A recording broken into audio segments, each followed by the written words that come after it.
Muy buenos días, mi nombre es Jorge Adalberto López Canul, estudiante de maestría en el área de Ciencias de la Enfermería, y este día vamos a platicar un poquito acerca sobre el cateterismo cardíaco. Soy estudiante de la Universidad ISEO del último cuatrimestre de esta especialidad y a continuación les voy a hacer una pequeña entrevista a un reconocido médico cardiólogo para explicarnos un poquito más detallado acerca del cateterismo. Buenos días, les presento al doctor Reinier Padrón, médico cardiólogo intervencionista del Hospital Amerimed. Buenos días, doctor. Buenos días, Jorge. Bueno, como bien comentabas, ¿no? Habías planificado, ¿no?, realizar este pequeño conversatorio, entrevista acerca de lo que es el cateterismo cardíaco de forma general, ¿no?, de forma ampliada. Queremos decir que, bueno, primeramente comenzar. ¿Qué cosa es el cateterismo cardíaco? El cateterismo cardíaco, por concepto, es aquel procedimiento donde se introduce un catéter en el corazón, ya sea en las cavidades derechas, el lado derecho, o ya sea en las cavidades izquierdas. Primero abordar algo de historia, ¿no? De dónde surge todo esto. Alrededor del año 1929-1930, un médico alemán de apellido Forsman, se recoge así en la historia, fue el inicio de todo esto relacionado con el cateterismo. Él mismo decidió insertarse un catéter en la arteria aquí, en la vena anterocubital aquí, cerca del codo, y se introdujo un catéter de urología. Se inyectó un contraste y recoge la historia que fue a la sala de radiología y se tomó una imagen, que es la primera imagen referenciada como tal de un cateterismo cardíaco de las cavidades como tal derechas. Esto fue evolucionando, después aparece la historia Mason-Sone, que de hecho hay un catéter que lleva el nombre, se usó mucho tiempo, muchos años hace que no, después vamos a ver cómo fue evolucionando este tema, pero Mason-Sone de un catéter que se introducía por la arteria humeral, la arteria braquial, e iba entonces a las cavidades izquierdas del corazón. Posteriormente, Melvin Judkins perfecciona como tal la técnica y a través de una pequeña incisión en la región inguinal analiza la arteria femoral y comienza entonces a ascender los catéteres, ¿no?, por la femoral llegando hasta la coronaria. Y el top, ¿no?, de la historia refleja a Andreas Grunzi, también de origen alemán, como el primero que realizó una angioplastia. ¿Qué es la angioplastia? Es que después del cateterismo se introduce un balón. Andreas Grunzi en su momento, año 1900, fue el 16 de septiembre de 1977, donde introduce ese balón y dilata una arteria, en aquel caso fue la arteria descendente anterior, salvándole la vida, ¿no?, a este paciente que había llegado con un infarto, y se recoge como el inicio de lo que se denomina angioplastia coronaria. Eso es, de manera general, algo de historia. Ahora, como tal, el procedimiento en qué consiste. Este procedimiento de cateterismo cardíaco izquierdo, porque vamos a estar hablando del izquierdo, que es el que más se realiza, consiste en avanzar. Existen diferentes vías. Puede usarse la vía femoral, que es una pequeña incisión y se canaliza la arteria femoral. Existe la vía radial, que aquí se canaliza, ¿no?, a través del catéter, ¿no?, la arteria radial. Se avanzan esos catéteres. Hay varios tipos de catéteres, hay diferentes materiales. Por ejemplo, uno de los más utilizados es Judkins, que es en honor al médico que previamente les había descrito, el Judkins de derecha y Judkins de izquierda. Se ascienden a través en el caso de la arteria femoral, a través de la aorta, y llegan entonces a los ostios de las arterias coronarias, si es a través de vía radial o a través de vía, en algunos casos muy extraños, pero hay algunos casos donde hay contraindicaciones para la vía o existe algún impedimento para avanzar los catéteres, y algunos todavía utilizan la arteria braquial. Mediante una incisión se asciende el catéter y va igual al ostium de la coronaria izquierda, catéter de izquierda, y el ostium de la coronaria derecha, el catéter por supuesto de derecha, y se inyecta un contraste yodado y a través de un angiógrafo se toma una imagen de las coronarias en movimiento. Uno toma diferentes imágenes en dependencia de la referencia que uno quiere utilizar, ya sea de territorio de coronaria izquierda, que a su vez se subdivide en arteria descendente anterior y arteria circunfleja con sus ramas, y la arteria coronaria derecha con sus ramas. En eso como tal consiste el procedimiento, es lo que te permite evaluar lo que es la anatomía coronaria de cada persona de acuerdo a las indicaciones que vamos a estar hablando más adelante. Como tal, eso es la descripción del procedimiento. Debemos decir también, mencionar que esto, por supuesto, es un procedimiento que implica altos costos, ya sea en la medicina privada o en la medicina estatal, y su disponibilidad no es tan amplia. ¿Por qué? Porque se requiere primero de la presencia del equipo, que es un angiógrafo, que son equipos caros. Segundo, debes contar con material, un respaldo de material, que esos materiales también son excesivamente caros. Y en tercer lugar, y no por ser tercero es menos importante, debes tener el recurso humano como tal, un personal médico, de enfermería, de anestesiología, que te respalde. En todos los centros se hace un equipo de intervencionismo, y por esta razón resulta complicado, no es un estudio que esté disponible en todos los hospitales. Y también hay que hablar de los riesgos que implica un procedimiento que el paciente tiene que ir con las indicaciones adecuadas para la realización de este estudio. De manera general vamos a hablar de diferentes escenarios en los cuales los médicos, en este caso los cardiólogos, podemos indicar este estudio. En primer lugar tenemos los casos asintomáticos, es aquella persona que no refiere ningún síntoma, pero de forma aleatoria en algún estudio realizado, puede ser un electro, puede ser un ecocardiograma, se detecta la presencia de algún evento anormal. Por ejemplo, pueden ser cambios en el electro relacionado con el segmento ST, alteraciones en la onda T, o en el ecocardiograma en reposo, que uno vea trastornos de la contractilidad segmentaria, disminución de la fracción de eyección del corazón, o alguna otra enfermedad, como son las enfermedades del músculo cardíaco, miocardiopatía, sea una miocardiopatía dilatada, una miocardiopatía hipertrófica o restrictiva. En estos pacientes, lo más probable es que a través de un estudio de detección de isquemia se les realice y tenga indicación para realizar la angiografía coronaria o coronariografía, me gusta más llamarlo así que cateterismo cardíaco. ¿Cuáles son estos estudios de detección de isquemia? En primer lugar, el más disponible y el más barato es la prueba de esfuerzo. Es una prueba que se realiza en el paciente, requiere cierta preparación.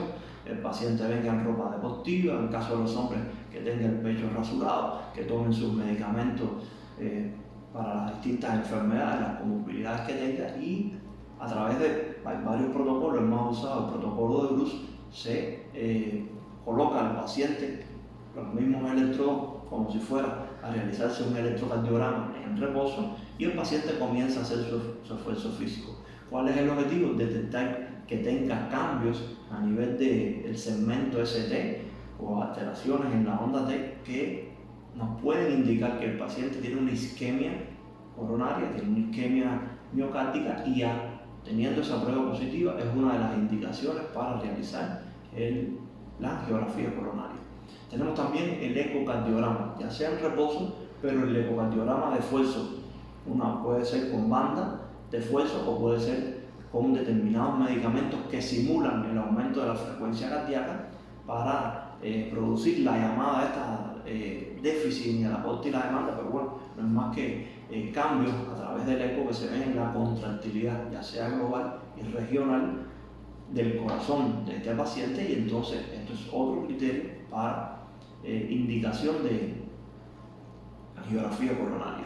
Hay otras pruebas mucho más costosas, no están tan disponibles por el elevado costo, como son la gammagrafía de perfusión miocárdica, que esto es un examen que se realiza con el paciente. Puede ser igual protocolo de ejercicio en banda, puede ser protocolo con determinados fármacos, al igual que en el ecoestrés, donde se consigue que este paciente alcance una frecuencia determinada y en ese momento se le inyecta un radioisótopo. En este caso, mucho tiempo se utilizó el talio, pero desde hace varios años, por las ventajas que tiene el tecnesius, es que se utiliza, y que el paciente después de una etapa de reposo se le indica, ¿no?, que coma una comida con grasa para evitar la atenuación de la imagen. Se introduce en una gamma cámara y se toman varias fotografías, por decirlo de alguna manera, donde se puede apreciar si existe o no déficit en la captación, porque normalmente el miocito, que es la célula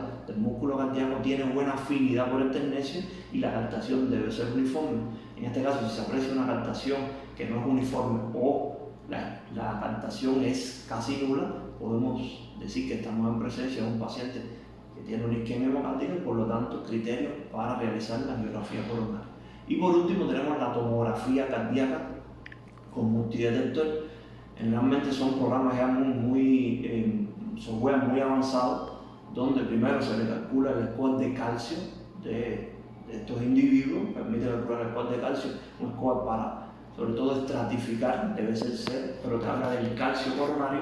Y en segundo lugar, a través del protocolo se inyecta un contraste al paciente y este contraste se va a difundir y se toma la imagen.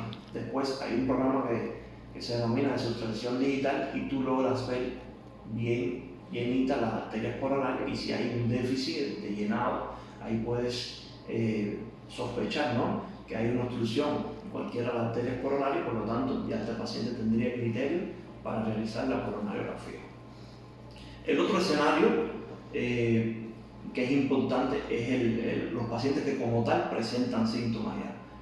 Generalmente síntomas muy frecuentes, pacientes que vienen refiriendo un dolor en el pecho, opresivo, de carácter opresivo, retroesternal o centroesternal aquí, que se puede irradiar al cuello, a la mandíbula. Generalmente se irradia al brazo izquierdo, pero también puede irradiarse al brazo derecho, a la espalda. Algunos pacientes tienen presentaciones atípicas, como son dolor en la boca del estómago, aquí, en la zona del epigástrico, y a veces se confunden con úlceras. Si no le hace un electro, se puede, ¿no?, pasar desapercibido. En este contexto ya de los pacientes con dolor típico, si tienen cambio en el electrotípico del infarto del miocardio, este paciente sí tiene criterio para la realización en las primeras 24 horas de la coronariografía, y en dependencia de la anatomía coronaria se le realizará o no la angioplastía. También tenemos pacientes que vienen con dolor típico, o tenemos que hablar también que hay los llamados equivalentes anginosos. ¿Qué quiere decir equivalente anginoso? Paciente aquel que viene con falta de aire, que se muestra, ¿no?, de manera progresiva, empeoramiento progresivo con el esfuerzo físico, o pacientes que comienzan a caminar y comienzan a referir que tienen cansancio, síntomas que no pueden describir con facilidad, y estos se denominan equivalentes anginosos. También se consideran como tal síntomas relacionados con la insuficiencia coronaria, con isquemia miocárdica, y estos pacientes, en caso de no tener cambios compatibles con un infarto, se les realizan biomarcadores, se les realiza electro, y puede uno diagnosticar lo que es el síndrome coronario agudo sin elevación del ST.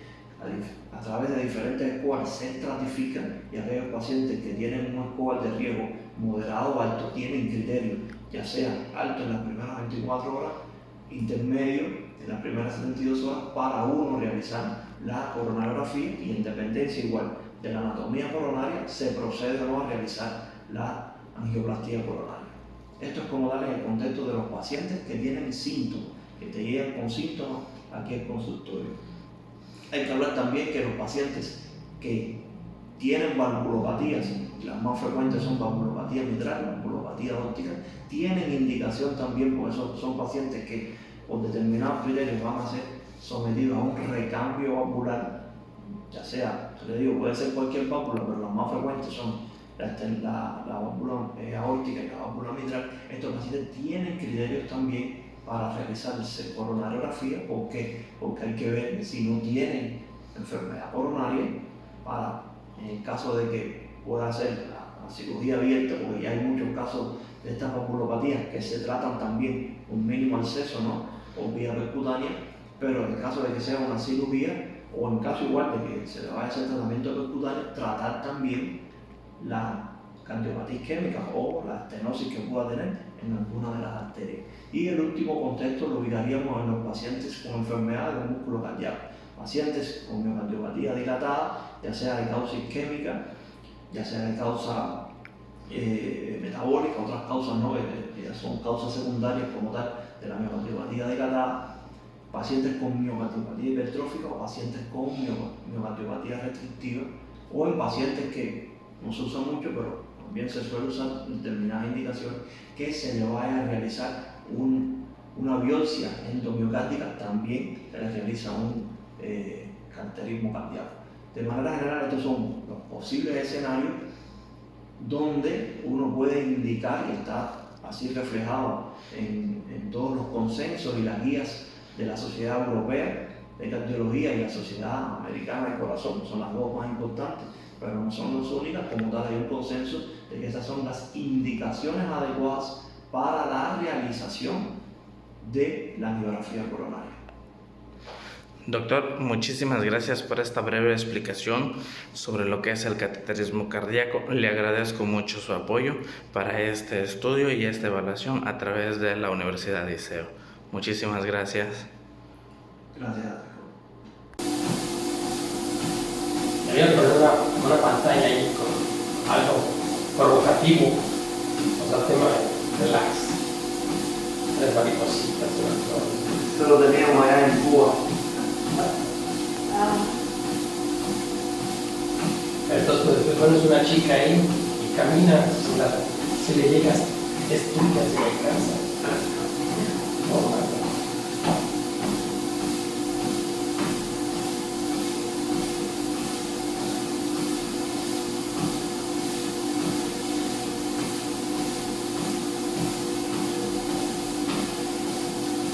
Muy bien, ese es el paso, muy bien.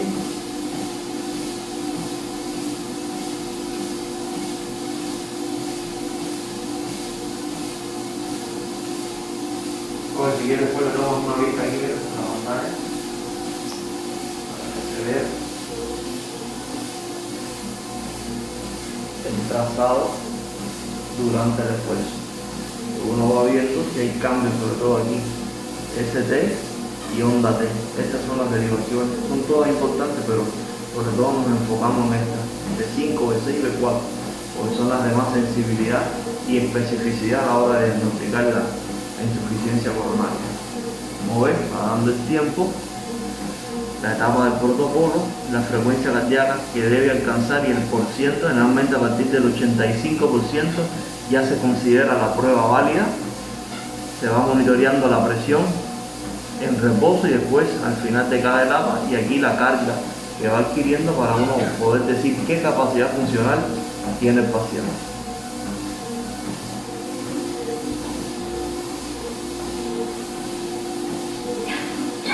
Voy a medir a ver.